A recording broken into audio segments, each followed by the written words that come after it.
प्रभु राम देव भगवान अल्लाह खुदा ईश आदि नाम एक ही शक्ति के हैं। वो कैसा है, कहां है, कैसे मिलता है, किसने देखा है?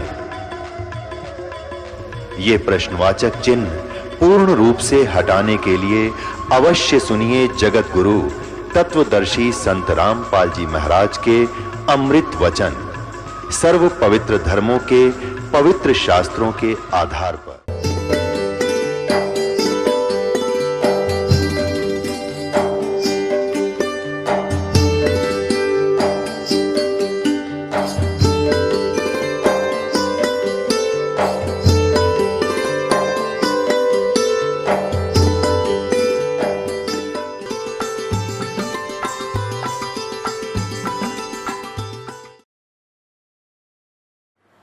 बोलो सतगुरुदेव की जय।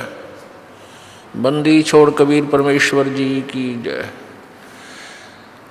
बंदी छोड़ गरीबदास जी महाराज जी की जय। स्वामी रामदेवानंद जी गुरु महाराज जी की जय।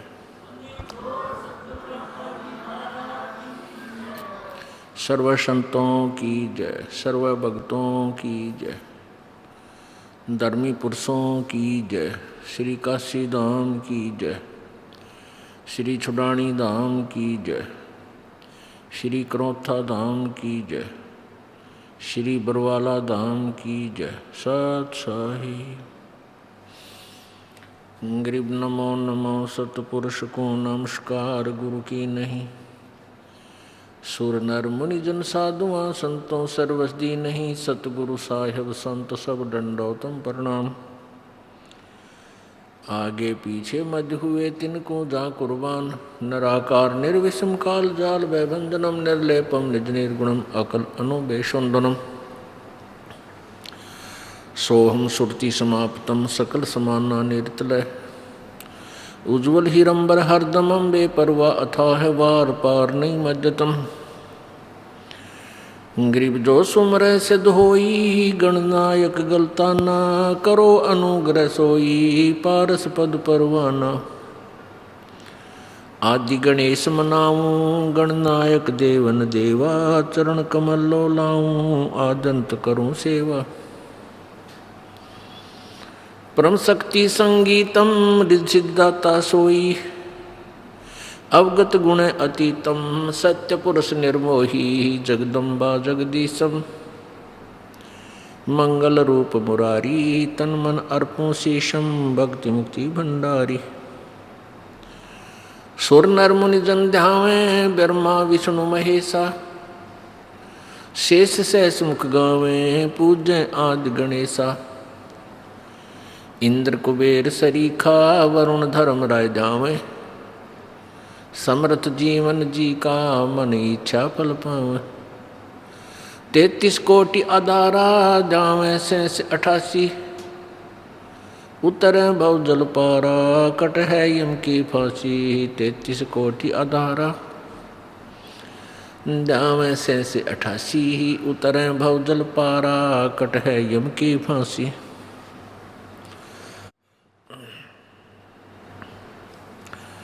सत साहिब कर जोरूं विनती करूं।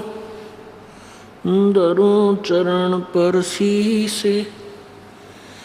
गुरु जी राम देवानंद जी महाराज ने दियो नाम बख्शीश।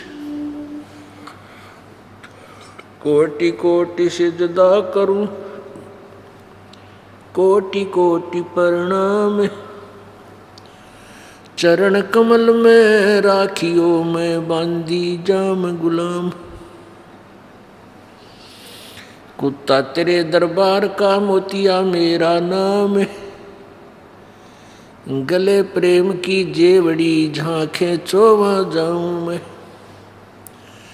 तो करो तो बावड़ूं दूर दूर करो तो जाऊं। जो राखो तो ही रहूं जो देवो सुख। जय इब के सतगुरु मिले सब दुख आँखों रो, चरणों ऊपर शीश धरूं, कहूँ जो कहनी हो।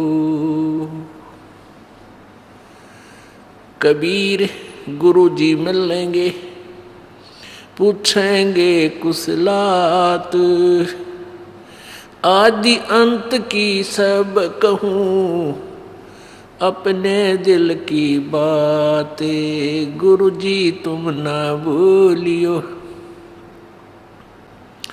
चाहे लाख लोग मिल जाएं, हमसे तुमको बहुत हैं, तुमसे हमको नहीं। तुमरे विसारे क्या बने, मैं किसकी शरण में जाऊं। शिव ब्रंच मुनि नारदा, इनके हृदय न समाऊं। अब गुण किए तो बहुत किए, करत न मनी हारे। बावे बंदा बख्श दियो, बावे गर्दन उतारे। अब गुण मेरे बाप जी, बख्शो गरीब नवाजे। जो मैं पूत कपूत हूँ, बहुर पिता को लाज। मैं अपराधी जन्म का, नख सिख बरे विकारे। तुम दाता दुख भंजना, मेरी करो संभार। परमपिता परमात्मा परमेश्वर पूर्ण ब्रह्म, अनंत कोटि ब्रह्मांड के रचनहार कबीर देव, कबीर साहब, अल्लाहु अकबर, उस परमेश्वर की असीम कृपा से इस घोर कलयुग में ये सत्संग प्रारंभ हुए। उसी परमेश्वर की कृपा से ही ये सत्संग, ये सत विचार, यथार्थ ज्ञान आप जी तक पहुंच रहा है। इस पूरी पृथ्वी के ऊपर, इस 21 ब्रह्मांड में कोई भी सत्संग नहीं करता। सभी के पास कुसंग है, शास्त्र विरुद्ध ज्ञान है। यथार्थ भक्ति से वो परिचित नहीं है, यथार्थ ज्ञान से भी वो लोग परिचित नहीं है। परमेश्वर की वाणी में कहा है कि भवन चतुर्दश, 3 लोक और भवन चतुर्दश कोई नहीं सत्संगी। पुण्यात्माओं, सत्संग शब्द ही हमें प्रमाणित करता है कि सत्य ज्ञान, सत्य वचन जो सब सद्ग्रंथों से मेल खाते हों, उस ज्ञान की जहाँ चर्चा होती है, उस ज्ञान का जहाँ प्रचार होता है, वो सत्संग है। और जहाँ यथार्थ ज्ञान प्रचार नहीं होता, वो सत्संग नहीं है। प्रारूप वैसा ही है, क्योंकि डुप्लीकेट और ओरिजिनल सभी मिलते जुलते ही होते हैं, लेकिन उनकी जो परख जानता है ओरिजिनल और डुप्लीकेट को, उसको बहुत अंतर नजर आता है। जैसे बूरा और नमक 2 कटोरियों में रखा हो, एक जैसे ही लगते हैं। आपको बूरा की चाह है और चम्मच भर लिया नमक का और मार लिया फांका, वो बूरा समझकर, तो आपका सारा ही टेस्ट खराब हो गया। ऐसे ही सभी सत्संग, सभी संत अच्छे लगते हैं, सिमिलर होते हैं, एक जैसे ही होते हैं, समांतर होते हैं। उनके वचन बहुत से मिलते जुलते भी होते हैं, लेकिन बूरा और नमक ही समझ लेना। उसको तो वही समझ सकता है जिसने बूरा खा रखी हो फिर नमक का टेस्ट करे। और जहाँ देखे वहाँ नमक ही है, उसी को चाट रहे हैं, तो सभी ये सोच रहे हैं यही बुरा होगा। ऐसा नहीं है। दास ने तो ये शब्द बोला है कि एक 3 लोक और भवन चतुर्दश कोई नहीं सत्संगी, ये बहुत महत्व रखता है। पुण्यात्माओं, यदि इस ब्रह्मांड में, इन 21 ब्रह्मांडों में यदि यथार्थ ज्ञान होता तो परमेश्वर को यहाँ नहीं आना पड़ता। उस सर्वशक्तिमान सतलोक के वासी कबीर देव को, कबीर प्रभु को इस लोक में आने की आवश्यकता नहीं पड़ती। उस परमेश्वर को इसलिए आना पड़ता है कि इस काल के दूतों ने काल प्रेरणा से ज्ञान का अज्ञान बना रखा होता है।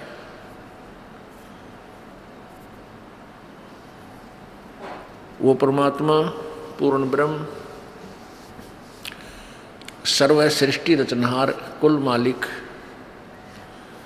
कबीर देव, कबीर साहब अपनी प्यारी आत्माओं को अपने निज ठिकाने का, अपने मूल निवास का ज्ञान स्वयं ही कराते हैं।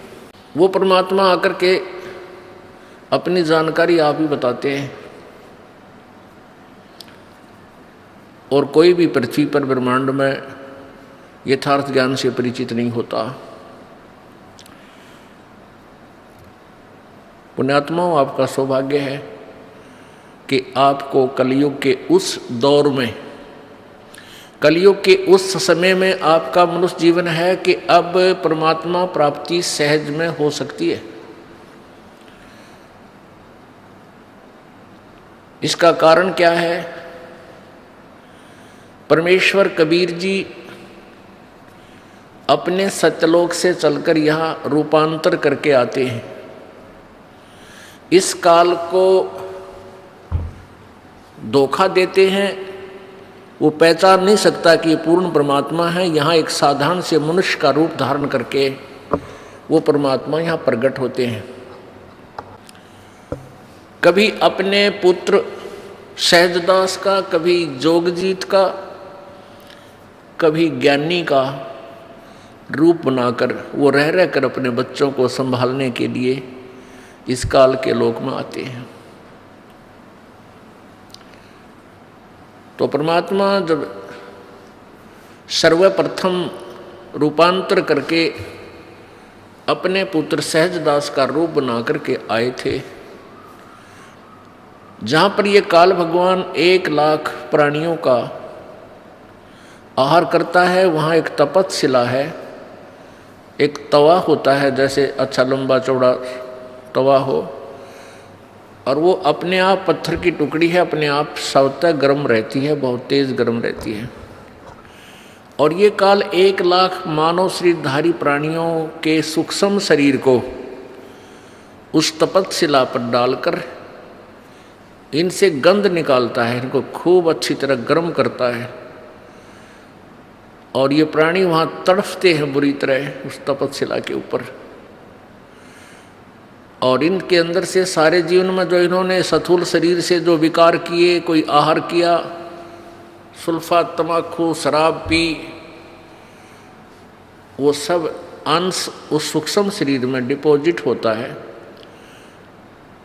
उसको वहाँ गर्म करके जीव के सूक्ष्म शरीर से निकालता है, तड़फ जैसे बहुत बुरी तरह मेल्ट कर देता है, पिघला देता है उनके शरीरों को, बहुत बुरी तरह गर्म बहुत करता है। लेकिन जीव मरते नहीं, परेशान बहुत होते हैं, तो उनको बहुत ज़्यादा पीड़ा होती है और हाहाकार चिल्ला चिल्ला कर अचेत हो जाते हैं। और उनसे निकले हुए गंध को ये काल भगवान 21 ब्रह्मांड का स्वामी, जिसको ब्रह्म कहा जाता है, जिसको ज्योत स्वरूपी निरंजन भी कहते हैं, ये आहार करता है, उस गंध को खाता है। पुण्यात्माओं, यहाँ आप देख रहे हो, बकरा मार लिया, मुर्गा काट लिया, उसकी जान गई, तड़फ रहा है, और खाने वाला बनाकर उसको नमक मिर्च गिर के उंगलियां चाट रहा है, खुशी मना रहा है। ये सारा ही ऐसा व्यवहार है इस गंदे लोक में, अपने स्वार्थ के लिए जीव ना जाने के जुल्म कर डालता है। परमात्मा ने आकर यही बताया कि जिस लोक में तुम रह रहे हो ये रहने का ठिकाना नहीं है, ये बहुत ही गलत और गंदा स्थान है, यहाँ कोई भी व्यवहार ठीक नहीं है किसी भी प्राणी का। आप सतलोक में रहा करते थे, उसको छोड़कर आपने बहुत बड़ी भूल की है, उस गलती का सुधार कर लो और चलो वापस अपने सत्यलोक में, जहाँ कभी मृत्यु नहीं, कोई दुख नहीं, कोई कष्ट नहीं, कोई टेंशन नहीं, कोई रोग नहीं। लेकिन हम गलत ज्ञान से इतने रंगे जा चुके हैं, हम उन दंत कथाओं से, लोकवेद से इतने ओतप्रोत हो चुके हैं कि हम इस सत्य को स्वीकार करने को तैयार नहीं होते। यदि हम इस सत्य को स्वीकार कर लें तो मोक्ष में देरी नहीं है। मोक्ष तो सबसे आसान है, उसका तरीका मिलना कठिन है। उस तरीके पर, उस विधि पर विश्वास होना ही मुश्किल है, कठिन है। कठिन इसलिए है कि हमने गलत ज्ञान गढ़ा सुन रखा है। करोड़ों संत सब उल्ट ज्ञान दे रहे हैं और सबकी धारणाएं भिन्न भिन्न है, सबके कथन, सबके अपना अनुभव एक दूसरे से मेल नहीं खाता, उनका ज्ञान भी दूसरों से भिन्न है, भिन्न भिन्न पंथों के, और भिन्न होते हुए भी उनका यथार्थ ज्ञान नहीं है। तो जिस कारण से आप जी उन संतों के सुने हुए ज्ञान को सत्य मानकर पूर्ण रूप से आश्रित हो चुके हो। परमेश्वर कबीर जी ने उन तपस्शिला पर जल रहे प्राणियों की दुर्दशा को देखकर वहां खड़े हुए और कहा कि हे बच्चों, तुम सतलोक के वासी हो और आप इस गंदे लोक में अपनी गलती से फंस गए। परमात्मा परमेश्वर कबीर जी जब वहां आकर खड़े हुए उस तपस्शिला के ऊपर, तो सभी प्राणियों के ऊपर जो वो दबाव था तपस्शिला का, वो अग्नि का जो प्रभाव था वो खत्म हो गया। जो ही अग्नि जो आंच लग रही थी वो निष्क्रिय हुई प्रभु की कृपा से, तो सभी प्राणी एकदम बैठ गए उस तपस्शिला पर, जैसे आम स्थान पर बैठे हों। लेकिन वह टुकड़ी उसी तरह उबल रही, गर्म है, बहुत गर्म है। प्रभु की कृपा से उनको वो आंच महसूस नहीं हो रही। तब उन्होंने देखा कि सामने कोई संत खड़ा है, कोई साधु खड़ा है। पुण्यात्माओं, हम परमात्मा की प्राप्ति के लिए चलते हैं तो हम सोचते हैं कि प्रभु साधु रूप में आता है, संत रूप में आता है, और ऐसा ही होता है। परमात्मा भी कहते हैं कि ना जाने किस रूप में परमात्मा मिल जावे। तो परमात्मा वहाँ खड़े सामने नजर आ रहे थे। उन्होंने प्रार्थना की कि हे प्रभु, हम यहाँ किस कर्म के दंड को भोग रहे हैं। तब परमेश्वर ने कहा, कबीर जी ने कहा, जो सहजदास रूप में वहाँ विद्यमान थे, कि बच्चों, तुमने सतलोक में एक गलती की थी। उस परमेश्वर ने वहां सृष्टि रचना सुनाई।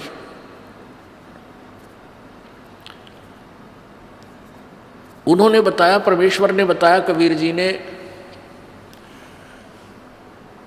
कि तुम सतलोक में रहा करते थे सभी, वहां कोई कष्ट नहीं था तुम्हारे को, ना मृत्यु थी, ना ये तपस्शिला का कष्ट था, ना कोई रोग था, ना कोई कोढ़ था, किसी चीज का अभाव नहीं था आप जी को। तुम अपनी गलती से यहाँ काल के जाल में फंस गए।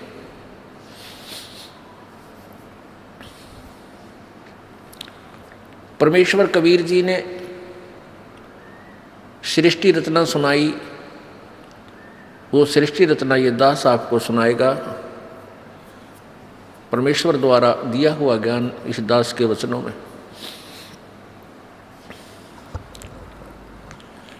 सर्वप्रथम केवल एक ही लोक था जिसको अकय लोक बोलते हैं, अनामी लोक कहते हैं। उसमें परमेश्वर कबीर जी अकेले थे। उसके बाद उस परमेश्वर ने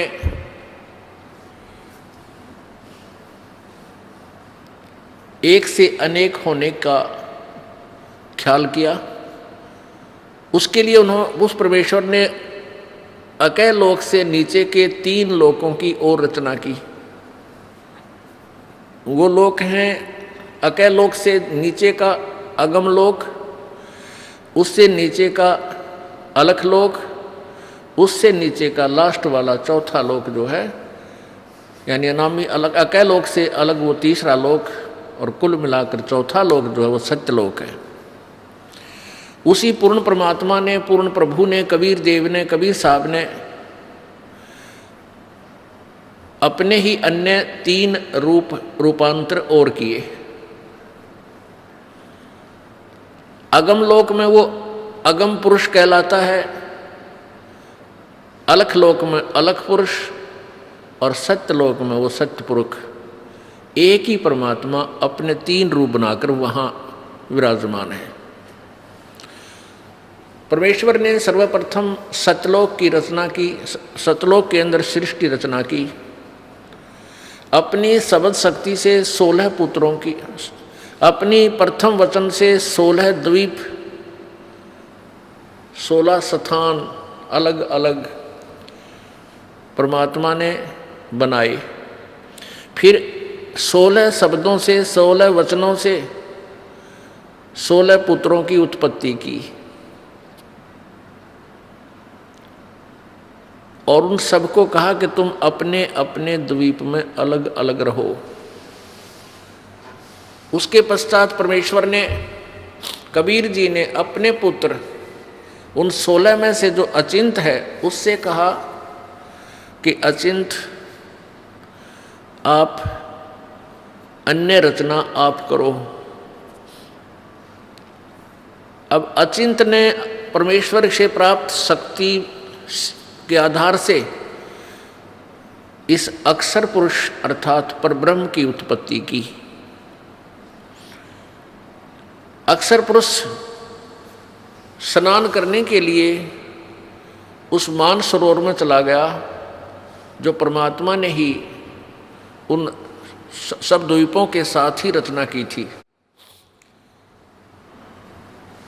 ये सरोवर तालाब आदि एक जैसे शहर के नगर के अंग ही होते हैं, ऐसे इस मान सरोवर के अंदर वो स्नान करने के लिए गया, क्योंकि वहाँ श्वासों से शरीर नहीं है। सतलोक में श्वासों से शरीर नहीं है, और वहाँ ऐसा शरीर है जो बगैर वायु के भी रह सकते, वहाँ जीवित रहते हैं। जैसे आप देखते हो जल के प्राणी जल में ही रहते हैं, वो बाहर वायु ग्रहण करने आते ही नहीं। तो जल के अंदर वो जाकर के उस शीतल जल में सो गया, काफ़ी समय तक बाहर नहीं आया। तब परमेश्वर कबीर जी ने, उस पूर्ण ब्रह्म ने, सत्य पुरुष ने, सतलोक के मालिक ने उस सरोवर से जल लिया, उसको अपनी शब्द शक्ति से एक अंडा बना दिया, और एक वचन से उसके अंदर एक आत्मा, अपने ही अंदर से एक आत्मा प्रवेश की। उस अंडे को जल में छोड़ दिया। वो अंडा गड़गड़ गड़गड़ करता हुआ जो जल के नीचे जाने लगा, उसकी आवाज़ से उस अक्षर पुरुष अर्थात परब्रह्म की निंद्रा भंग हो गई। जो ही उसने उठकर देखा, जिसकी अधूरी नींद कोई जाग जाता है तो उसको थोड़ा सा क्रोध होता है, और किसी आवाज़ से उठ जाता है तो उसकी तरफ उसका आकर्षण होता है, और उसके प्रति उसको कुछ अक्षुब्ध होता है, दुख होता है। तो उस क्रोध के दृष्टि से, उस क्रोध दृष्टि से देखा, उसके क्रोध के तेज से वो अंडा 2 भाग हो गया, और उसमें से वो ज्योत स्वरूपी निरंजन ये ब्रह्म, जिसका वास्तविक नाम कैल है, कैल काल, ये आगे चल के प्रसिद्ध हुआ, तो वो ज्योति निरंजन ब्रह्म निकला। आकाशवाणी की परमेश्वर ने कि तुम अक्सर पुरुष, तुम निंद्रा में थे, तुझे जगाने के लिए सब ये क्रिया करनी पड़ी, तुम दोनों बाहर आओ। दोनों बाहर आए, प्रणाम किया। परमेश्वर ने कहा कि जाओ तुम दोनों अचिंत के द्वीप में रहो। आदेश पाकर के ये दोनों वहां चले गए अचिंत के द्वीप में। उसके बाद परमात्मा ने कहा कि अचिंत, तेरे बस का नहीं है सृष्टि रचना करना, आगे से सब रचनाएं मैं स्वयं करूंगा। परमात्मा ने ये लीला इसलिए की थी कि ये बालक कहीं बाद में अपना जीवन कर्म ना बिगाड़ लें, इनकी फड़क निकाल दूं, इनका भ्रम मिटा दूं कि समर्थ ही कार्य सब कर सकता है, जीव के बस का नहीं। अचिंत चुपचाप बैठा रहा, अक्सर पुरुष वहां जा करके सो गया, उसके बस की बात नहीं, इसको कैसे जगाऊं।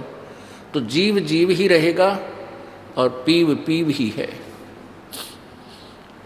परमात्मा परमात्मा ही होता है। इसलिए परमेश्वर ने कहा कि अब तुम बीच में टांग मत अड़ाना, तुम्हारे बस का नहीं है कुछ भी, मैं स्वयं ही सब करूंगा। इससे परमात्मा ने उसके बाद हम सभी आत्माओं को, असंख्य आत्माओं को अपनी वचन शक्ति से वहाँ सतलोक में भर दिया। हम सभी वहाँ आनंद से रहने लगे। वहाँ कोई दुख नहीं था, कोई कष्ट नहीं था, किसी चीज़ का अभाव नहीं था। सब भंडारे भरे रहते हैं, काजू किस्मत सेब संतरे, वहाँ के जो फल हैं, मेवा है, वो सदाबहार बाग हैं। अमृत आहार है, अमृत ही वहाँ का जल है। और कोई काम नहीं, ये नाड़ी वाला शरीर नहीं, शुक्रम अकायम असनाविरम। वहाँ हमारा जो शरीर है वो बगैर स्नायु का है, और ये माता पिता के योग से बने हुई शुक्र से बना हुआ हमारा शरीर नहीं है। तो वहाँ कोई रोग नहीं, कोई बीपी हाई ना, कभी लो नहीं, किसी प्रकार का कोई शुगर नहीं, ना वहाँ कैंसर, ना फेफड़े खराब हो, ना गुर्दे खराब हो, कोई भी कष्ट नहीं, किसी चीज़ का अभाव नहीं, कोई काम नहीं, सुंदर आहार, सदाबहार बाग, हर चीज़ वहाँ उपलब्ध रहती है। चार मुक्ति जहाँ चंपी करती माया होरी दासी, दास गरीब अभय पद पर से वहाँ मिले राम अविनाशी। वहाँ जहाँ जैसे यहाँ की चौथी मुक्ति ब्रह्मलोक में जाना होता है, वहाँ पर अपने पुण्यों के आधार से कुछ दिन स्वर्ग के अंदर वो सुविधाएँ जो प्राप्त हैं, जैसे होटल में जाके अपनी ही पूंजी से ये प्राणी सुविधाएं प्राप्त करता है, और पूंजी समाप्त होने के बाद फिर अपने कर्म क्षेत्र में आ जाता है जहाँ वो काम करता है। इसी प्रकार स्वर्ग, महास्वर्ग, चौथी मुक्ति जो प्राप्त करते हैं यहाँ की साधना से, वो ऐसा समझो जैसा शिमला के अंदर कोई सेठ साहूकार व्यक्ति, धनी व्यक्ति गर्मियों के दिनों में 2 महीना विश्राम करावे, अपने 20-30 हज़ार रुपये ले जावे और सब अपनी जेब से खाओ पियो मस्ती मारे, बर्बाद करके वापस अपनी फिर दुकान पा बैठे, फिर कर्म करे, फिर पैसे बचावे, अगली गर्मियों में फिर 2 महीने घूमे आवे। ऐसा यहाँ की स्वर्ग, महास्वर्ग अर्थात ब्रह्मलोक तक की उपलब्धि है, प्राप्ति है, का फल है। तो परमात्मा कहते हैं सतलोक के अंदर वहाँ पर ये चारों मुक्ति सदा पड़ी रहे, कभी समाप्त नहीं हो। जो सुख यहाँ की चौथी मुक्ति प्राप्त प्राणी को है, वहाँ आपका कभी समाप्त नहीं होगा, वो आपके चरणों में इतना सुख सदा रहेगा और सदा था।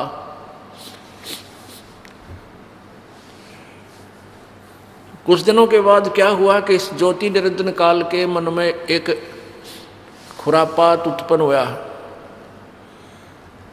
इसमें कुबध उत्पन्न हुई, कुमति। इसने सोचा कि मेरे सभी भाई जितने भी हैं सब अलग अलग आराम से रह रहे हैं, बड़े बड़े द्वीप हैं उनके, और हम 3 एक द्वीप में रह रहे हैं। तो उसने क्या किया, एक पैर पे खड़ा होकर तपस्या प्रारंभ की। किसने? इस ज्योति निरंजन ने, ब्रह्म ने, जो 21 ब्रह्मांड का स्वामी है। वहाँ सतलोक में ये केवल एक द्वीप में रहते थे 3 जने। तो इसने 70 युग तक जब तप किया, और जब ये तप कर रहा था, हम इस काल के जाल में कैसे फंसे। पुण्यात्मा, ये परमात्मा कबीर उस पूर्ण ब्रह्म द्वारा बताई गई कहानी है। ये कोई बालकों की कथा नहीं, या भूतों की कहानी नहीं है, या फिल्म स्टोरी नहीं है। ये 100% यानी 100% सत्य है। आपको बताया कि आप जी ने वो अज्ञान इतना सुन रखा है, वो बकवाद इतनी सुन रखी है कि सत्य कथा को आप बकवाद सुनते हो। ये सोचते तो बनावटी बातें हैं। बनावटी बातें बनाने की उस परमेश्वर को कोई आवश्यकता नहीं थी। हम बहुत बना रहे थे, बहुत अपनी अपनी डफली बजा रहे थे, तभी आकर के उस परमेश्वर ने हमें शिक्षा दी कि तुम गलत ज्ञान से रंगे जा चुके हो। प्रत्येक पॉइंट परमात्मा का एक एक शब्द सत्य है। क्या कहा, कैसे हम फंसे कि जब ये ज्योति निरंजन काल, ये ब्रह्म तपस्या कर रहा था, एक टांग पर खड़ा होकर के अलग से स्थान प्राप्ति के लिए, राज्य प्राप्ति के लिए, तब से राज्य प्राप्त होता है। तो हम इसकी तरफ देख रहे थे, इसकी इस कला पर, इस अदा पर, इस एक्टिंग पर हम सभी आत्माएं आसक्त हो गए। हम इसको हृदय से पसंद कर बैठे। परमात्मा पूर्ण ब्रह्म कबीर जी ने, यानी सत्य पुरुष ने आवाज लगाई, आकाशवाणी की कि बच्चों, तुम मस्त रहो, इसकी क्रिया पर ध्यान मत दो। अब परमपिता की आकाशवाणी आवाज सुनकर हम ऊपर से तो सावधान हो गए, परंतु अंदर से उसकी चाह मिटी नहीं। जब इसने 70 वर्ष तक, 70 युग तक तप कर लिया, तब परमेश्वर ने पूछा कि क्या चाहता है ज्योति निरंजन, तू किस लिए ये हठ कर रहा है।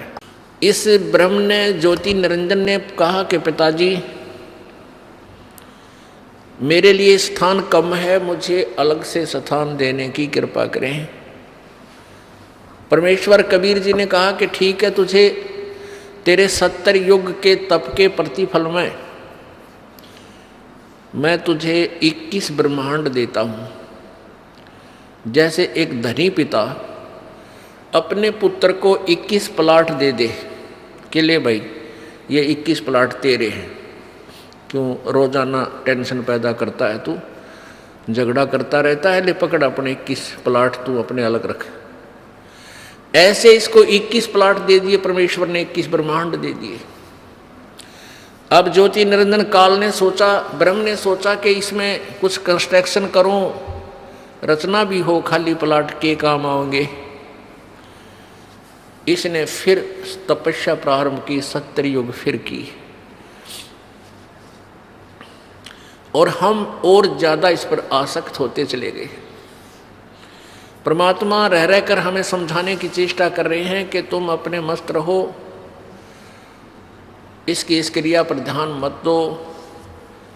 लेकिन हम इतने ढीठ हो गए, अपने परम पिता को भी धोखा देने में नहीं चूके।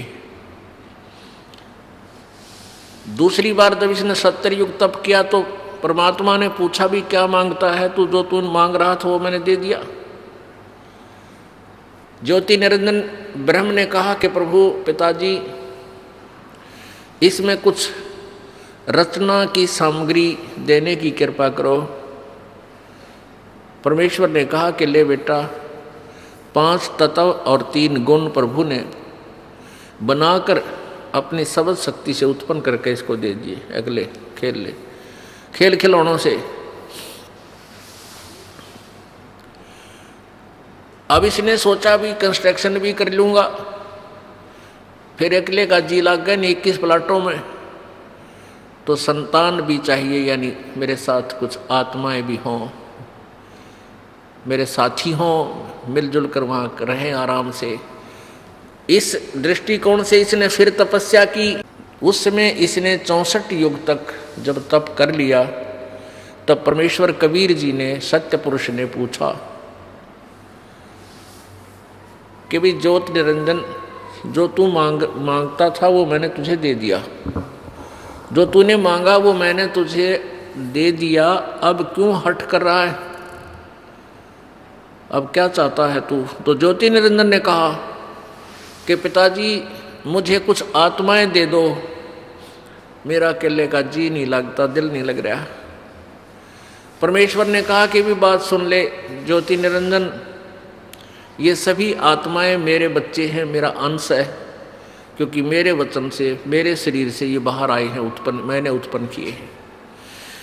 ये जीव नहीं दे सकता किसी कीमत पर, किसी भी तेरी क्रिया पर और किसी भी तप से जब से मैं ये नहीं दूंगा, मैं नहीं दे सकता, ये मेरी आत्मा है। उस अंतर्यामी परमात्मा को सब पता था कि ये दूध फट गया, ये सेब खराब हो गए, और सेब खराब हो जाए तो वो सेब सेलर उस सेब को उन सेबों से बाहर दूर फेंक देता है, बाहर फेंक देता, उसको मंडी के खागड़ खाया करें, फिर पातला कुचला, कुत्ते खावें, गधे खावें। तो ऐसे हम सभी आत्माएं उस परमात्मा की दृष्टि से गिर गए, हम पतिव्रता पद से गिर गए, क्योंकि हम इस ज्योत निरंजन को अंतर आत्मा से चाहने लगे, और पिताजी के कहने के बावजूद भी हमने अपनी चाहत को वापस नहीं किया। पुण्यात्मा, आप देखते हो ये रोग हमारा वहीं से लगा था।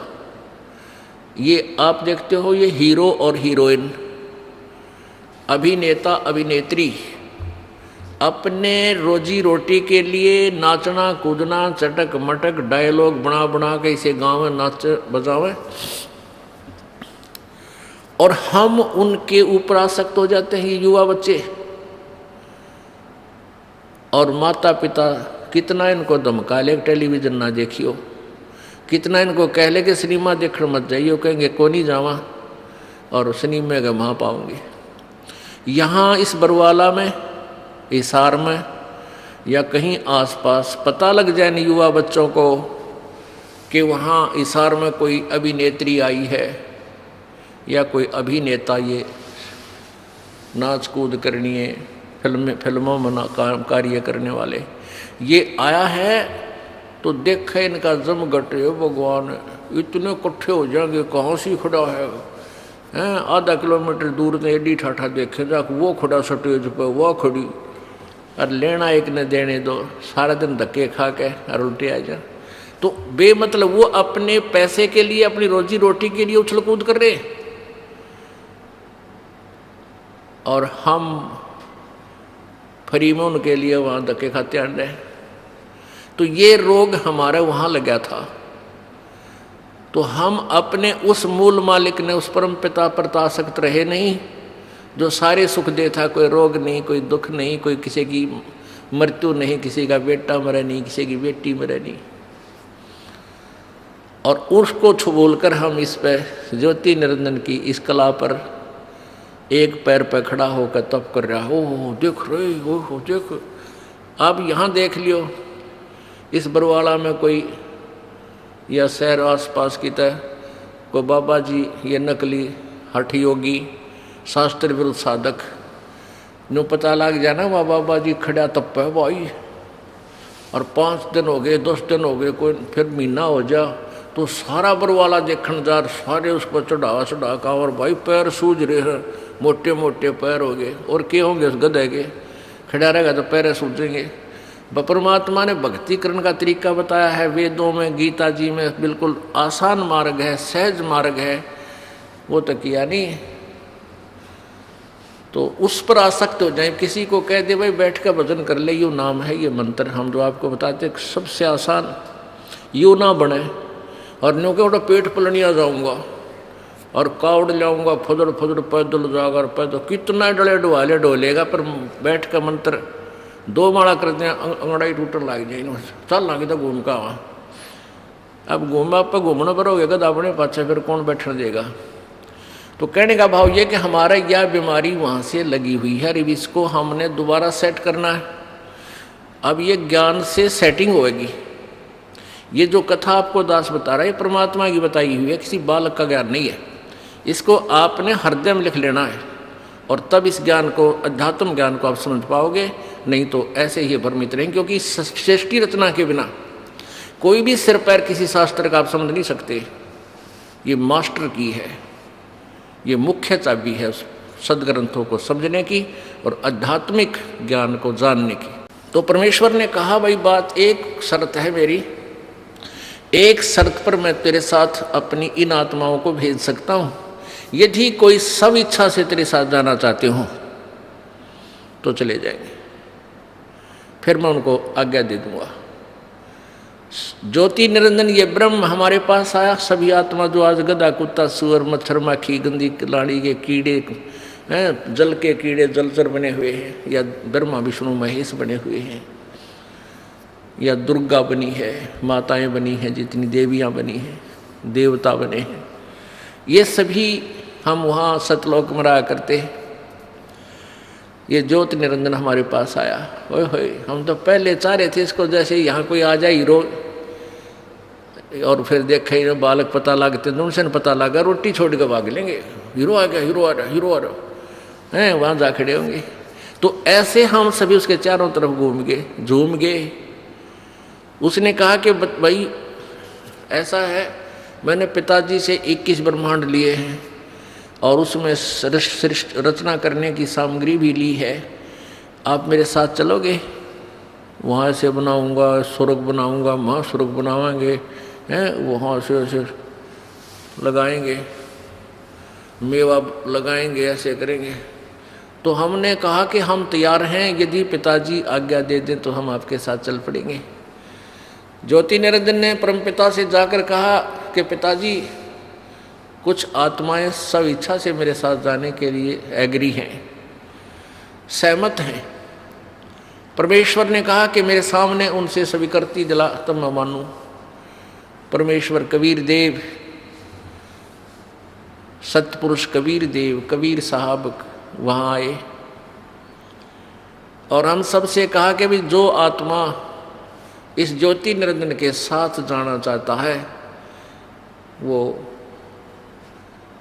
हाथ खड़ा करके स्वीकृति दे। अब पिताजी के सामने जो रोज ये कहा करता कि इसकी तरफ मत देखो, हम सभी शर्मिंदा हो गए और नीची गर्दन कर ली, कोई नहीं बोला, सन्नाटा छा गया। परमेश्वर ने फिर कहा कि भाई बोलते क्यों नहीं तुम? ये ज्योति निरंजन तो कह रहा था कि कुछ आत्माएं मेरे साथ चलने को तैयार हैं, बताओ कौन है? परमेश्वर ने कहा भी ज्योति निरंजन तो झूठ बोल रहा था, कोई भी तेरे साथ जाने को तैयार नहीं है। तो ऐसा सुनकर एक कर्महीन आत्मा ने सबसे पहले स्वीकृति दी कि मैं जाना चाहता हूँ, मैं जाना चाहता हूँ। अब फिर हमने सोचा कि सारी लूट ये अकेला लूट जा, वो आत्मा अकेली ही लूट जा।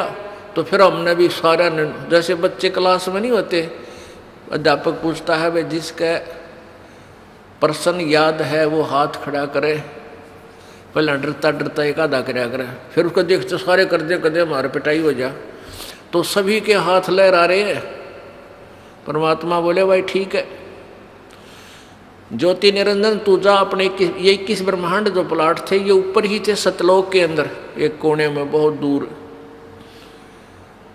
परमेश्वर ने कहा कि तू जा अपने उन प्लाटों में, इन सभी आत्माओं ने जो तेरे साथ जाने की स्वीकृति दी है ये मेरे कंप्यूटर में आ गई, इनकी सब के नंबर, इनको मैं अपने हिसाब से भेजूंगा और तेरे पास ये आ जाएंगे।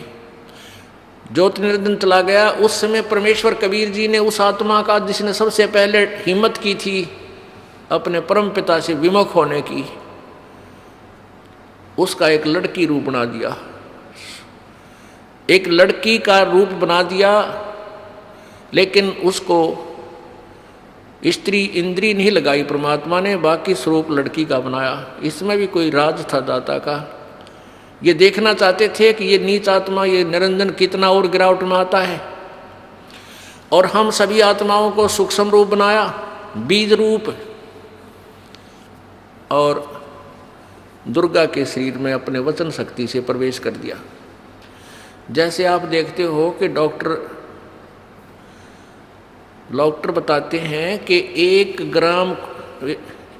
1 मिलीग्राम ब्लड में अरबों खरबों जीवाणु होते हैं, और उस ब्लड को निकाल कर वो दूसरे में डाल देते हैं। अरबों खरबों जीवाणु एक से दूसरे में चले जाते हैं।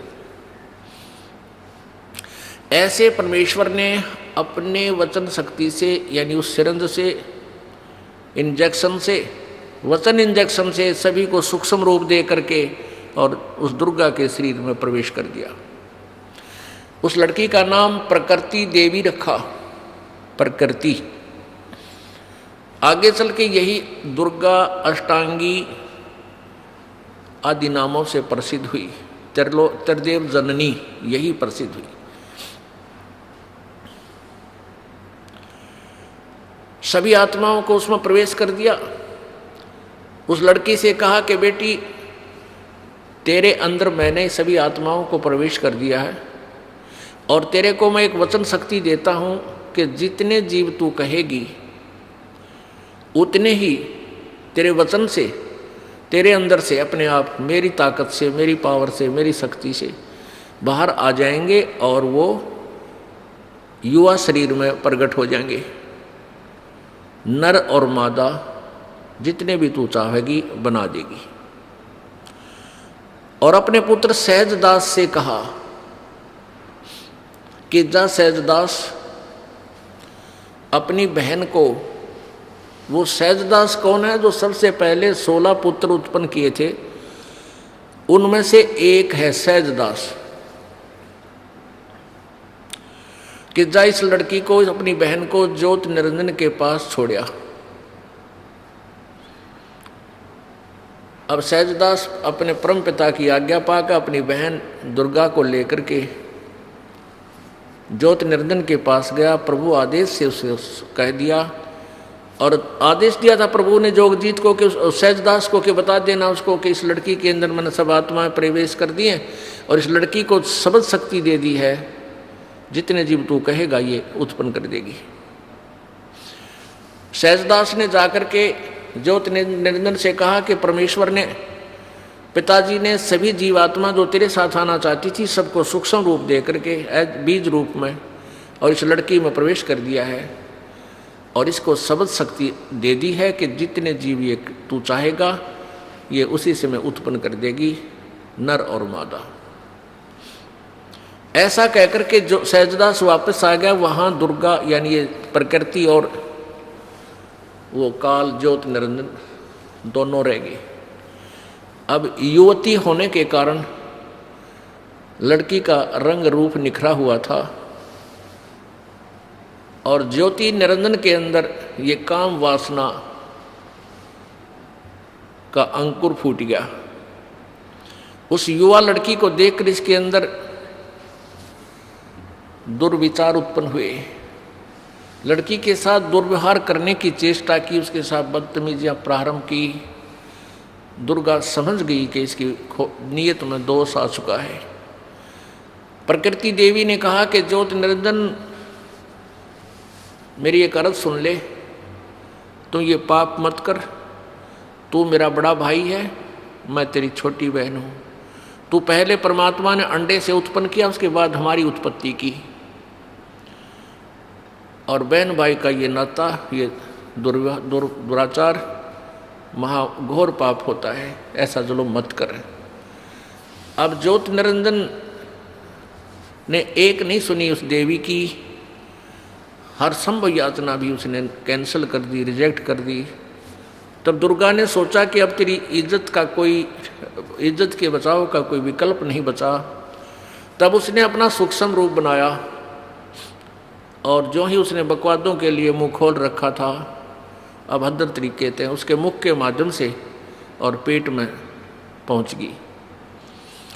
वहां से प्रार्थना की, हे पिताजी, हे सत्य पुरुष, मेरे साथ ऐसे ऐसे इस ज्योति निरंजन ने बदतमीजियां की, मेरे साथ ये दुष्कर्म करना चाहता था, मैंने इसके पेट में शरण ली, मेरी रक्षा करो। तब परमात्मा मालिक को मालूम था कि न के टिड्डे देगा यो, आज तक प्रसन्न हो गए इसके साथ जाने के लिए, बैठ लिए इसकी रेल में, आगे देखो क्या जुल्म करेगा इनके साथ। पता था परमेश्वर को। तो परमात्मा पूर्ण ब्रह्म स्वयं ही अपने पुत्र जोगजीत का रूप धारण करके और वहां प्रकट हो गए इस काल के लोकों में। ये ऊपर ही थे सतलोक में। वहां जाकर कहा कि जो ज्योत निरंजन सुन ले आदेश परमपिता का। परमपिता बोल ही रहे थे, आज से तेरा नाम काल होगा। 1,00,000 मानव शरीरधारी प्राणियों का तो नित सूक्ष्म शरीर से का तो नित आहार करेगा। 1,00,000 मानव शरीरधारी प्राणियों से निकले उस गंध को तू नित खाया करेगा और 1,25,000 उत्पन्न करेगा। और आज से तुम्हें यहाँ से निष्कासित कर किया जाता है, चले जाइयो यहाँ से तुम दोनों के दोनों। अब दुर्गा ने जुल्म किया, सबसे पहले ये स्वीकृति दी, अपने परमपिता से नाता तोड़ा, इस दुष्ट के साथ जोड़ा, तो हम अपने परमपिता के हृदय से गिर गए, हम पतिव्रता पद से गिर गए, हम व्यभिचारी बन गए। तो परमात्मा ने 21 ब्रह्मांड समेत 21 ब्रह्मांड सहित दुर्गा और काल सहित उन सबको वहां से निष्कासित कर दिया। इसका वहां से विमान चला। 21 ब्रह्मांड ऐसे चल पड़े जैसे विमान चलता है मालिक का आदेश पाते ही। और सतलोक से 16 शंख कोश की दूरी पर 16 शंख कोश की दूरी पर आकर के ये ब्रह्मांड यहां से फिर अनंत परिक्रमा शुरू करती है। अब यहां चक्कर काट रहे हैं 16 शंख कोश की दूरी पर, नील पद्म शंख। अब गणित की रीति से इसको ऐसे जान सकते हैं जैसे 1000, 10,000, लाख, 10 लाख, करोड़, 10 करोड़, अरब, 10 अरब, खरब, 10 खरब, फिर नील, 10 नील, पद्म, 10 पद्म, फिर शंख, यानी 16 शंख कोश की दूरी पर। एक कोश में लगभग 3 किलोमीटर होते हैं। 48 शंख किलोमीटर दूर आ गए। अपने आत्माओं, अब इस काल ने सोचा कि मुझे जो सजा मिलनी थी वह मिल गई, अब मैं मनमानी करूंगा। अब उसने दुर्गा के साथ फिर वही लड़की को उसके पेट से निकाल दिया परमात्मा ने। वहीं दुर्गा को इस ज्योति निरंजन के पेट से अपनी शक्ति से निकाल दिया। इसका पेट चीर का ऑपरेशन करके, वचन से ऑपरेशन हो जाता है परमात्मा का, वचन से ही सारे ब्रह्मांड बन जाते हैं। अब इस काल ने फिर ज्योति निरंजन ने फिर दुर्गा के साथ बदतमीजी की।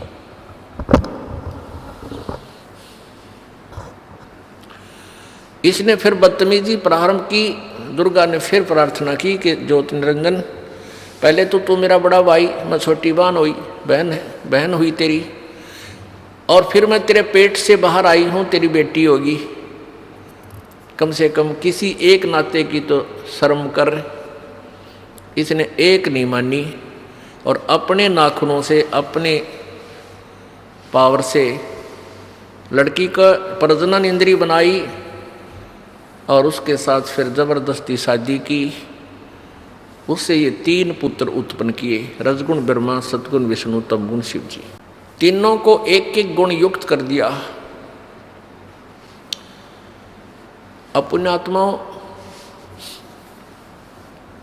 ये कथा है जो परमेश्वर कबीर जी ने बताई। अब इस कथा को यदि हम एज इट इज छोड़ दें, जो कि तो छोड़ दें तो कोई नहीं माने, और सब ये कहें ये तो दंत कथा है, बनावटी बातें हैं, ये कि कदे सुनी नहीं, आज तक किसी ने बताई नहीं, कहाँ प्रमाण है, हमें दिखाओ। तो ये दास आपको ढेर सारे प्रमाण दिखाएगा और उन्हीं सदग्रंथों में दिखाएगा जिसको आप श्रोधार्य मानते हो, एथेंटिक मानते हो, वास्तविक मानते हो। उनमें से कौन कौन से हैं? पवित्र गीता जी, पवित्र चारों वेद, पवित्र 18 पुराण, इनके अंदर, और 5वां वेद जो आपको सुना रहा है ये दास, सूक्ष्म वेद ये दास आपको सुना रहा है जो परमेश्वर ने, कबीर जी ने आके बताया। और आंखों देखा उन महापुरुषों का विवरण उनकी अमृतवाणी में, वो भी प्रमाण आपको दिया जाएगा जिनको परमात्मा का साक्षात्कार हुआ है।